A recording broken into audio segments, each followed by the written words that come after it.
What's up, tribe? This is Justin, Elevate Credit.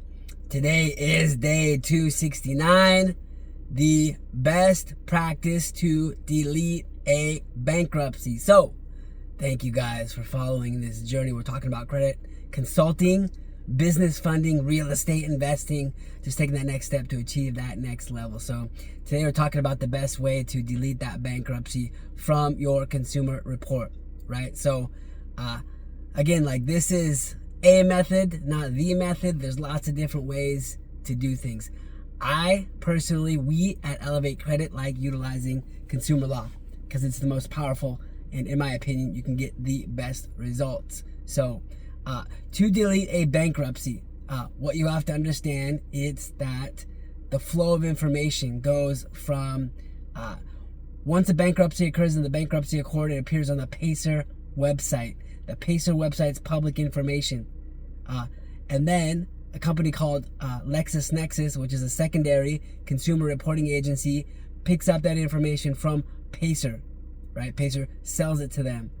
And once LexisNexis has that, they sell it to the big three: Experian, TransUnion, Equifax. So that is the basic flow of information when a bankruptcy occurs, right? So your first plan of attack is going to be geared towards LexisNexis, right? And what you're going to do is you're going to request a report from LexisNexis, a consumer report from LexisNexis, right? And you're going to find the bankruptcy that's being reported on that consumer report, right? The next step is you want to write a letter to the bankruptcy court in the location that it occurred, and you're going to request from them. You're going to ask them and request for them a response in writing. You're going to ask them this question: did you report any of this personal information and or data points to any unrelated third party, right? LexisNexis, Experian, TransUnion, Equifax. Did you report that information to any of these third parties? And what will happen is, maybe a couple weeks or a month will go by. They'll write you a letter back, and they will say, no, we do not report any information to any unrelated third parties. That information is all private as far as they are concerned, right? So once you get that letter, now you can see where this is going. You have a case. LexisNexis is telling you they're reporting a bankruptcy on your consumer report. How did they get that information though?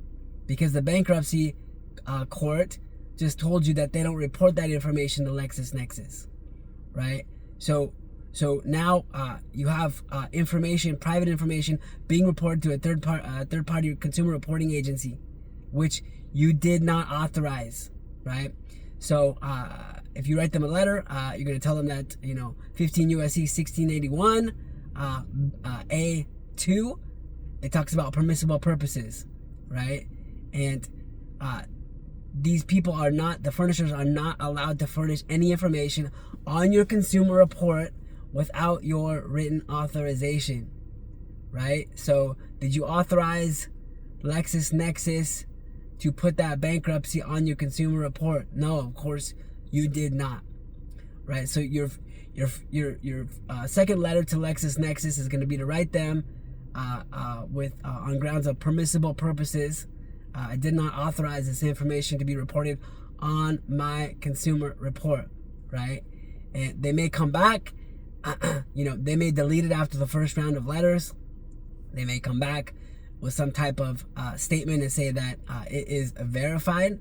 But remember, verified is not validated. And in the FCRA and even in the UCC, it talks about description for validation of debt and the procedures that they must follow for validation of debt. A statement of account, a statement of a bankruptcy is not validation of debt, right? So your second round to LexisNexis, of course, could be explaining them that this is not validation of debt per the FCRA and the UCC. Please provide me with a validation of this. And even when they come back to you, they cannot validate it, because you as the consumer have the final say over what gets validated and gets put on your consumer report. So there's no way for them to validate any type of debt. And in your second and or third round, now you could hold them liable for civil liability, 1681N or O, $1,000 per violation. And you can explain to them that, now you are knowingly reporting my information on my consumer report, right? And, I have legal grounds to sue if you do that, right? So that's if they don't remove it. A couple of rounds of that, it will get removed, right? But as soon as LexisNexis removes that bankruptcy from their consumer report, and now you take that information and now you can write letters to Experian, TransUnion, Equifax, explaining to them, where are you getting this information, right? It's not on my LexisNexis report. Where are you getting this information? With the same arguments, since they pull that information from LexisNexis, it shouldn't be difficult.